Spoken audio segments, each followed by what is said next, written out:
மெட்ராஸ்டா டேய் என்னடா மெட்ராஸ் ஐயோ மா பாயாதா அண்ணே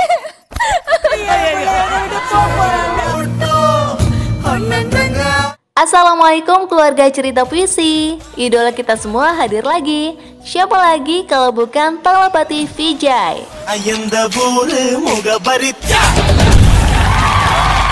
Seperti biasa, channel ini selalu berusaha menyajikan alur cerita film eksklusif. Kali ini berjudul Tirupachi tahun 2005.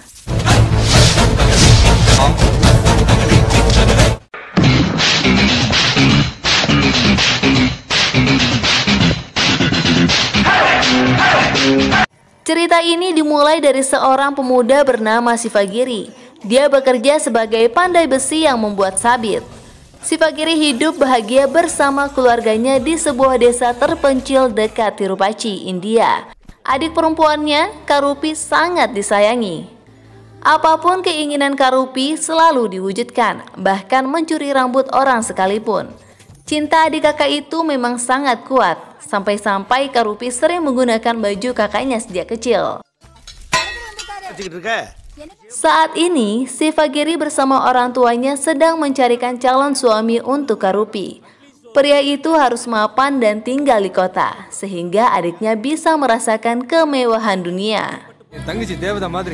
Calon suami pertama berasal dari desa Karicampati, namun Sivagiri tidak setuju. Adiknya harus hidup bahagia dan sejahtera setelah menikah, tidak seperti saat ini. Telapak tangan adiknya saja kasar karena bekerja keras di rumah. Seorang pemuda kota, sebut saja namanya Sajak, juga sedang mencari jodoh. Sajak melihat Karupi di kuil dan langsung ingin melamarnya. Sivagiri bahagia mengetahui pemuda itu berasal dari kota Chennai. Adiknya bisa hidup bahagia menikmati berbagai fasilitas kota seperti menonton film di bioskop. Acara pernikahan pun berlangsung penuh kebahagiaan. Sivagiri bersama temannya, Kanapan, kemudian mengantar pengantin baru itu ke Chennai. Di tempat tinggal adiknya, Sivagiri berkenalan dengan tetangga Sajak, gadis cantik yang bernama Suba. Sivagiri juga dikunjungi temannya dari desa yang bekerja sebagai polisi di Chennai, Velusamy. Suatu hari, sekelompok preman pimpinan Patasu Balu menyiksa seseorang. Balu adalah penguasa Chennai Tengah. Sivagiri yang melihat itu langsung menyelamatkannya setelah preman pergi.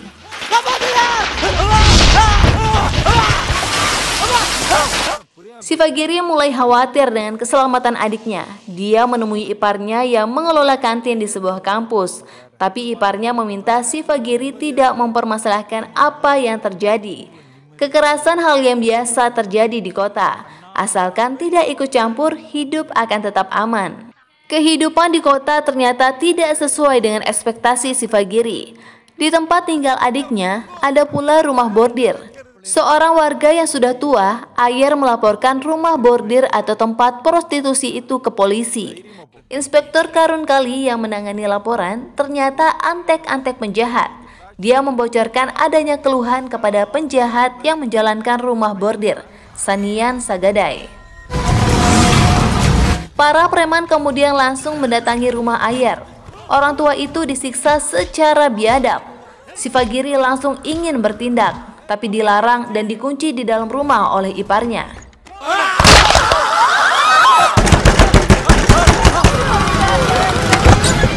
Setelah preman pergi, Sivagiri langsung memarahi semua warga yang hanya menonton penyiksaan itu. Dia ingin membunuh semua para pengganggu. Kamu akan membunuh mereka dan kembali ke desa. Tapi adik dan ipar kamu akan dibunuh di sini. Kamu tidak tahu apa-apa tentang Chennai, ucap seorang warga. Melihat realita kota yang menakutkan, Sivagiri mengajak iparnya untuk hidup di desa saja. Tapi iparnya tidak mau. Saya bisa menjaga istri saya dan membahagiakannya lebih dari kamu, jawab Sajak. Sivagiri dan temannya, Kanapan, kemudian kembali ke desa dengan berat hati. Dia menitipkan pesan kepada Subha untuk menjaga adiknya. Kepulangan Sivagiri tanpa kedamaian. Dia sangat mengkhawatirkan keselamatan adiknya. Iparnya, Sajak yang selalu menjauhi bahaya, mulai menghadapi masalah. Penyebabnya, dia tidak mau memberikan seorang mahasiswa untuk berhutang karena hutang sebelumnya belum dibayar. Mahasiswa itu mengamuk sehingga dilaporkan ke pihak kampus. Mahasiswa itu ternyata adik Panparak Raffi, penguasa wilayah Cenai Utara. Para preman mendatangi rumah Karupi. Dia yang kini sudah hamil langsung mendapatkan perlakuan kasar. Suaminya juga dipukul, ditendang, bahkan semprotan serangga hampir saja dimasukkan ke mulut Karupi. Beruntung batal dilakukan karena adanya telepon berdering. Si Fagiri yang tidak tenang di desa terus menelpon adiknya, tapi cukup lama diangkat. Saat berbicara di telepon, suara Karupi masih gemeteran. Meski begitu, dia tidak ingin kakak tercintanya mengetahui bahwa dirinya baru saja lolos dari kematian. Karupi meminta kakaknya tidak perlu khawatir, hidupnya bahagia di Cenai. Tapi rasa bahagia itu diucapkan dengan menahan isak tangis. Teman si Fagiri, Kanapan, datang dengan kesedihan. Dia dipaksa orang tuanya menjadi TKI, tenaga kerja India ke Dubai. Kanapan harus ke Cenai untuk mempersiapkan keberangkatan. Kanapan dan si Fagiri sampai ke Cenai pada malam hari dan langsung ke rumah Karupi. Sementara Karupi yang masih syok dengan peristiwa siang hari, ketakutan mendengar suara seorang ketuk pintu rumah.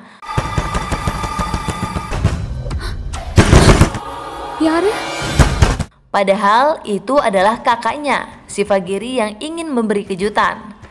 Si Fagiri kaget melihat adiknya yang ketakutan dan menangis memeluknya. Apalagi kepala iparnya juga diperban karena terluka. Tapi iparnya menyembunyikan fakta yang sebenarnya.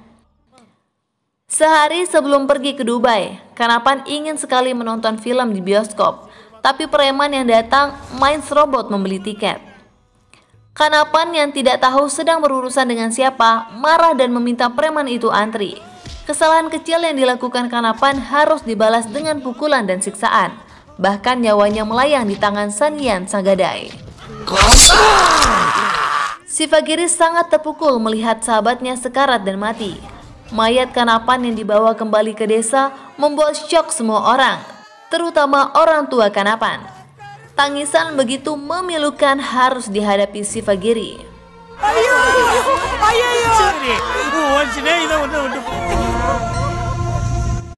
Sejak kematian sahabatnya, si Fagiri menjadi pendiam.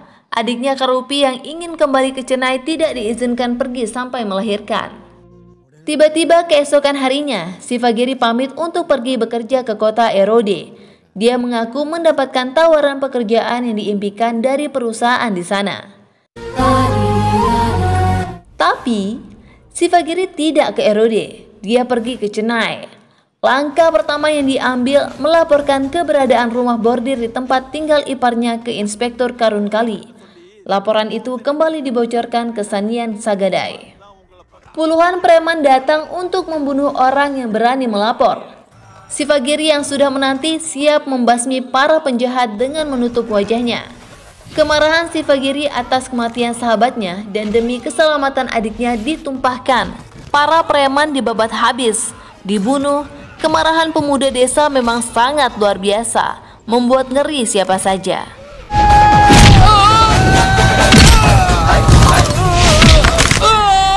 Polisi biadab yang datang, Inspektur Karun Kali juga dibunuh. Sebuah lemon ditinggalkan sebagai simbol pembunuhan syariah. Sanyan Sagadai juga diancam akan dibunuh. Kasus pembunuhan itu menjadi atensi serius kepolisian Cenai.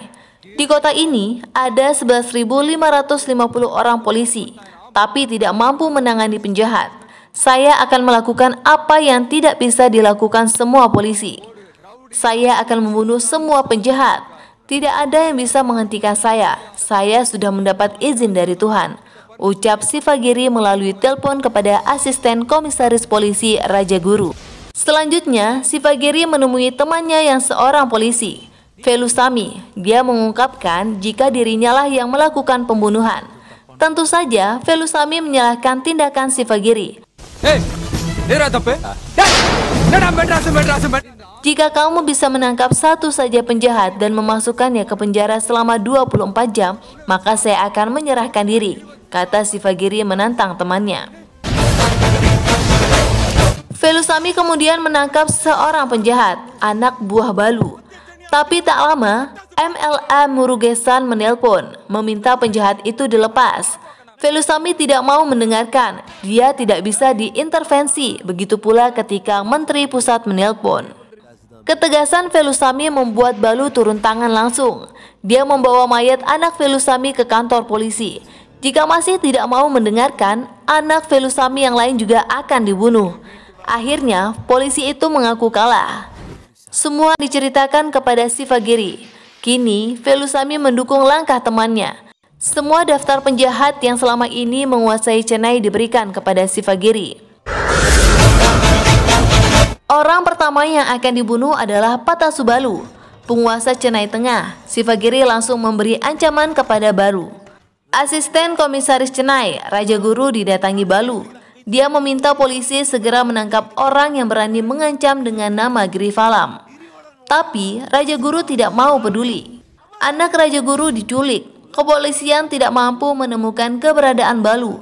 Velusamy meminta Sifagiri membantu mencari anak asisten komisaris itu. Tidak sulit bagi Sifagiri mengetahui keberadaan Balu. Dengan kecerdasannya, Sifagiri menjebak Balu sehingga bisa bertemu. Dia berpura-pura mengenali wajah orang yang telah mengancamnya. Setelah bertemu, anak buah Balu dihancurkan. Balu yang selama ini dikenal sebagai penguasa Chennai Tengah sangat mudah ditaklukkan. Sifagiri menunjukkan kehebatan pemuda desa, bahwa penguasa kota tidak ada apa-apanya. Balu ditebas oleh Sifagiri hingga mati. Ketika mengunjungi kuil, Sifagiri dilihat oleh Subha, tapi karena tidak bisa menyembunyikan diri, terpaksa berbohong. Sifagiri mengaku bekerja di biro perjalanan. Hal penting yang diminta, Subha harus merahasiakan keberadaannya di Chennai kepada iparnya. Sunday. Karupi juga selalu menunggu telepon dari kakaknya. Sifagiri bahkan berbicara dengan calon keponakannya yang masih di dalam perut. Dia minta maaf karena tidak bisa menemani. Tapi hadiah yang ingin diberikan kepada keponakannya adalah kedamaian saat berada di Chennai. Saat itu juga, Sifagiri mengetahui jika adiknya diprediksi akan melahirkan pada tanggal 1 Januari. Ini tadi mah? Januari 1. Dia bergerak cepat, membuat ancaman melalui surat dengan bahasa Inggris. Temannya Velusamy selalu membantu. Pan Paragrafi, penguasa wilayah Chennai Utara, mendapat surat ancaman.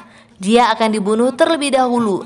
Surat ancaman yang sama juga dikirim ke penguasa Chennai Selatan, Sanian Sagadai. Sunfeast Biscuit Company. Sifagiri datang berpura-pura menjual produk dan fasih berbahasa Inggris saat pergi ke rumah Sagadai yang tidak bisa bahasa Inggris. Isi surat itu dibacakan bahwa hari kematian Sagadai telah ditetapkan.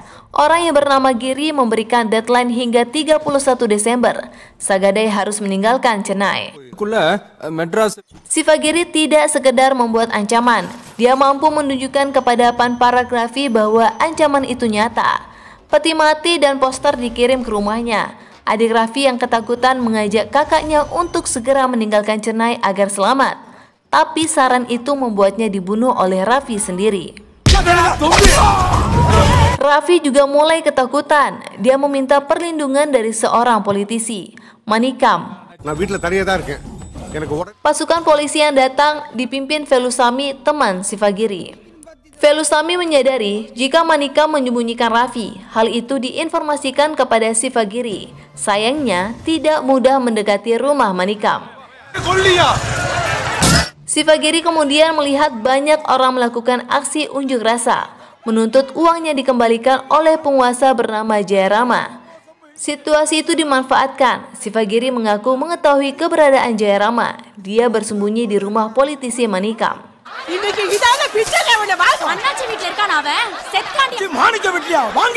Masyarakat yang marah langsung pergi ke rumah Manikam untuk mencari Jayarama. Banyaknya massa membuat polisi tak berdaya. Sedangkan Sifagiri mengincar Raffi. Semprot serangga yang ada di dekatnya digunakan untuk membunuh Raffi.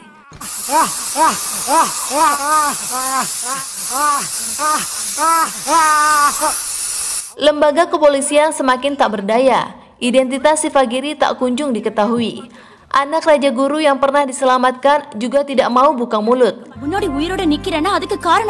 Rapat kepolisian kemudian memutuskan untuk membiarkan orang bernama Giri membunuh para penjahat. Kini tanggal 31 Desember, batas terakhir bagi Sanian Sagadai untuk meninggalkan kota Chennai. Istri dan anaknya yang ketakutan lebih memilih untuk pergi.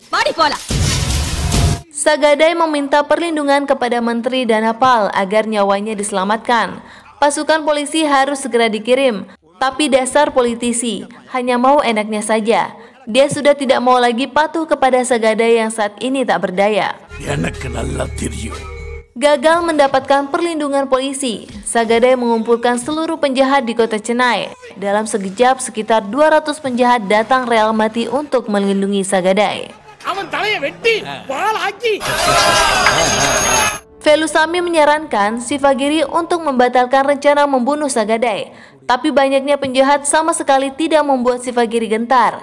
Dia justru gembira melihat semua penjahat kota berada di rumah Sagadai. Artinya, pekerjaan untuk menumpas seluruh penjahat di kota Chennai akan lebih mudah dan singkat. Malam telah tiba, sebentar lagi tahun baru akan dirayakan. Sanian Sagadai masih bernafas bebas dengan perlindungan 200 preman. Sifagiri memiliki ide untuk mengusir para preman itu. Sifagiri menelpon seorang pimpinan kasta. Dia berpura-pura sebagai Sanian Sagadai. Sifagiri mengolok, menghina, dan mengancam pimpinan kasta itu. Tentu saja, serangan murka kepada orang yang bernama Sanian Sagadai, apalagi berani mengancam akan membunuh orang dari kastanya. Yang சாதிக்காரங்க மேல ஒரு கீறல் வந்த சாதிக்காரனோ என்ன மிரட்டறாயா? நாளைக்கு தமிழ்நாடு அமைதியா அவன் வீட்ல நூத்துக்கணக்கான ஆயுதங்களை. Komisaris memerintahkan anak buahnya untuk menangkap para preman yang berkumpul di rumah Sagadai. Velusamy juga ikut dalam pasukan. Dia sengaja melukai dirinya sendiri sehingga asisten komisaris Raja Guru terprovokasi dan mengeluarkan perintah penangkapan paksa seluruh preman. Pertempuran terjadi antara polisi dan preman. Sifagiri datang dengan menggunakan seragam polisi. Seorang penjahat dipaksa menggunakan seragam polisi juga, lalu ditembak mati oleh Sifagiri.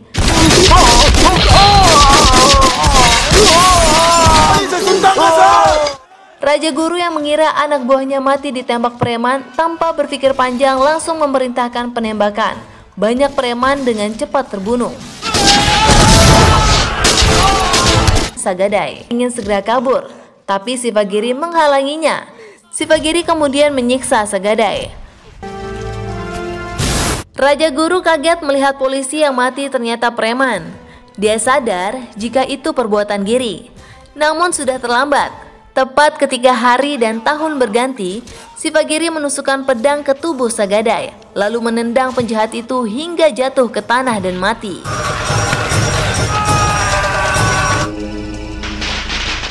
Happy New Year, sir. Kini, kota Chennai bersih dari penjahat. Sifagiri bersama adik, ipar, dan keponakannya datang kembali ke Chennai dengan penuh kedamaian. Akhirnya, hidup Sifagiri bisa dijalani dengan bahagia, aman, sentosa. Film selesai. Bye-bye.